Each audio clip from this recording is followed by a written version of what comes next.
The most frequently asked question I get every year around Christmas, particularly from those that are trying to feed me, is, Max, you can't eat anything. What the hell do you eat at Christmas?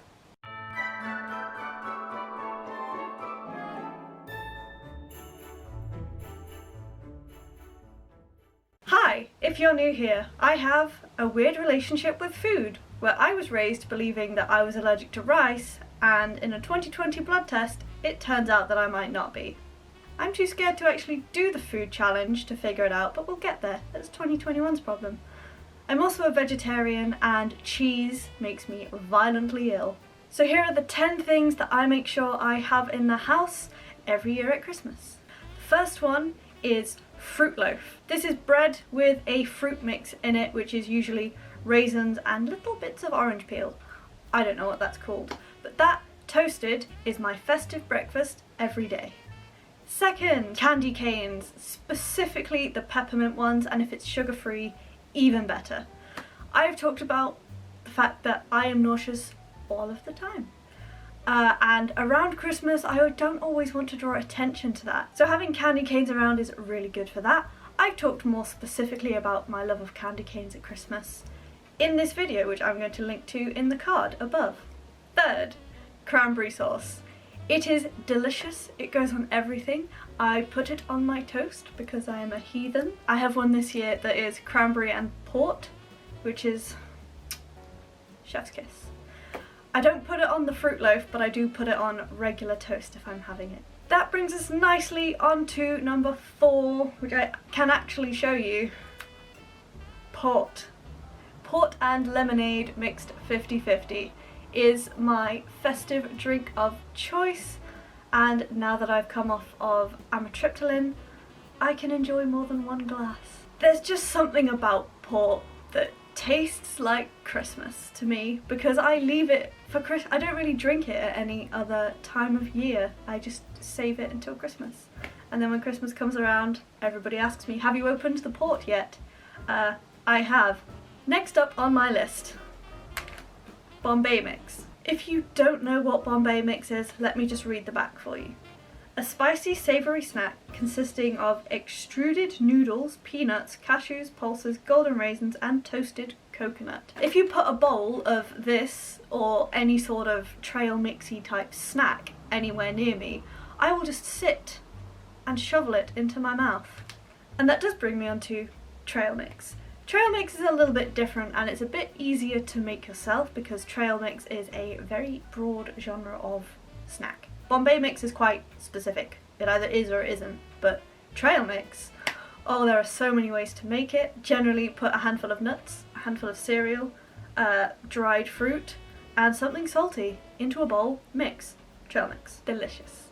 There are obviously many other ways to make it, but any sort of trail mix. So good. The next thing I make sure I have in the house at Christmas is mushroom pate. I do actually eat this throughout the year, but I always like to make sure that I have mushroom pate on hand. I talked about this in What I Eat in a Week back in Allergy Awareness Week, so I will put a link up there to that video, which is very interesting, if I do say so myself. And mushroom pate is just good. Like, I feel like pate on toast is a very sort of wintry Christmas food. Back when I lived in Cornwall, I used to go out for Sunday dinner with my dad, and the starter would be something like pate on toast. And it's just delicious. So anytime I'm having like a big roast meal, even though I can't manage a starter, main and dessert because my stomach will not allow it, it is something that I like to have for breakfast. The next thing I make sure I have in my house, pretzels. The mini ones, the crispy kind. I prefer them just to be salted. This year's offering from Lidl was sour cream and chive flavour, which I've never tried before, so let's try one now. Christmas tree shaped pretzels. Are they delicious? That's a strong flavour.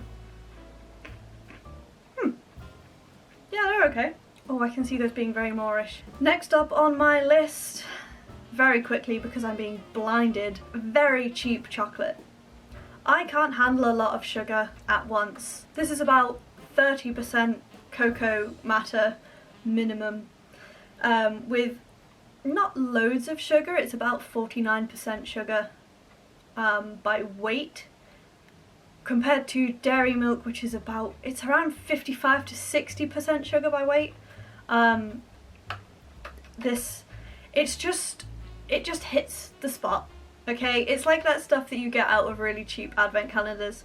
You know, the ones that are like supermarket own brand. It's just for me, okay? I'm gonna finish off with the last thing I make sure I have in my house this Christmas, and I'm gonna keep it short and sweet.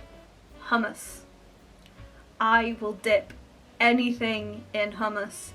If you can get a festive flavoured hummus, if you can get regular hummus, if you can get spiced hummus, so good, so good. I often dip the pretzels in the hummus. I dip the Bombay mix in the hummus. I would have hummus with my Christmas dinner if there wasn't gravy. I just love hummus. So with that, those are the 10 things I make sure I have in my house every Christmas. I'm gonna go now so I can keep my eyesight, so don't forget to like this video, put in the comment section down below what you have in your house over Christmas, subscribe to my channel if you haven't already, and ring that notification bell so you get notified every single time I post a new video. Videos go up every Saturday at 6 PM UK time, with at least one bonus video every single month, apart from this month, which is Vlogmas. You're getting 25 videos in 25 days. I will be getting an eye test by the end of it, I think. See ya!